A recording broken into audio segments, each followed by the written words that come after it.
This is the Paris Auto Show. It is the oldest auto show in the world. It started in 1898. It alternates biannually with Frankfurt, and it is the largest show in terms of attendance. Last time in 2012, they had 1.2 million people come here. Now, the French economy is a bit rocky. Unemployment is about 10%. It's even more so for younger people. But that does not dissuade anybody from coming here to look for a new car.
This is the Ferrari 458 Speciale Aperto. Aperto for open. This is the same 597 horsepower engine as in the regular 458, but this has active aerodynamics, meaning flaps open at high speed in the front near the logo and along the sides to direct air underneath to balance the car front to rear. And electronically controlled flaps in the diffuser provides low drag for straights and downforce for corners. Production is limited to 499. No need to ask the price. All are probably sold. The BMW i8 is BMW's car of the future. Available now. It's BMW's first plug-in hybrid, carbon fiber reinforced plastic cell, and it is fantastically gorgeous. Despite all that, the car inspection process follows a universal pattern. Sit in the driver's seat, touch the materials, and explain to your wife why you need this car. But it looks so good, she will want it.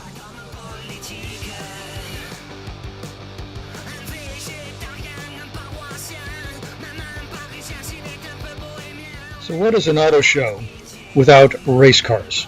It's like baseball without hot dogs. They look tough and promise going faster than you could ever imagine or handle.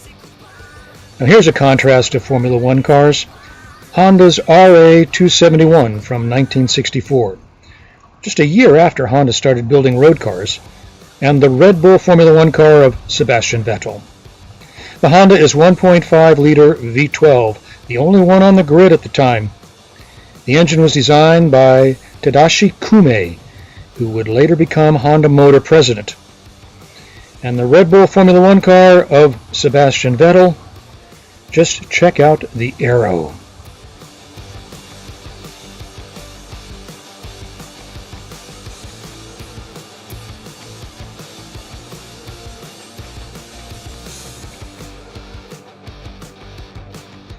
The Paris Auto Show is populated with little cars people actually drive.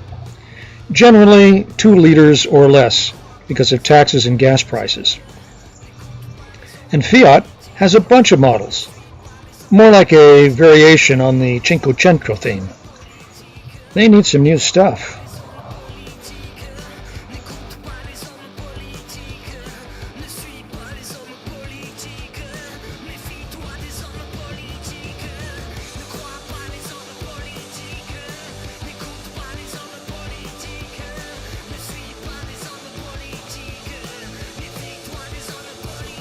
The Citroën Cactus, typically quirky and interesting, is due out in 2015, And it has side doors that have an upholstered look to them, a hard-giving plastic to absorb parking lot dings called air bump. And airbags come down from the top, allowing for a lower dashboard, and it has a simple transmission, drive, neutral, or reverse. And they claim 70 miles per gallon. And it has some aero touches, highlighted here in the show car in orange. The Volvo XC90 Hybrid is the second generation XC90 and the first to come from new Chinese owners. The display space was a big compound with cars and technology. You could wear goggles for a virtual drive, and these turntable looks are virtual on a big screen, everything down to the swinging curtains.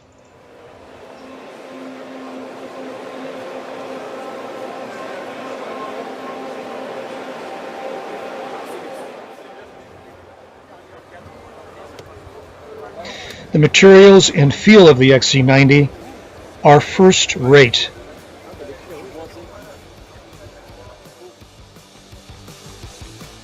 Although the gas filler door fascinated these guys, probably from a competitor. The Mercedes-Benz AMG GT made big news. Replacing the SLS, it has no gull-wing doors, and it's slated to be half the price. Mercedes-Benz is unabashed about targeting the 911, and certainly they've taken the 911 look for the rear. It is powerful, a 4-liter V8 bi-turbo with over 500 horsepower, and a transaxle as big as a suitcase. None of that hybrid stuff here. It is pure power the old-fashioned way.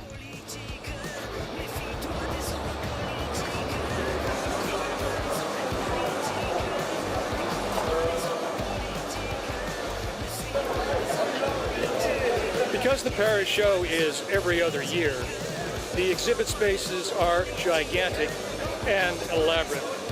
They would dwarf just about anything you might see in the North American market. And being French, there are plenty of practical, utilitarian cars for the everyday use.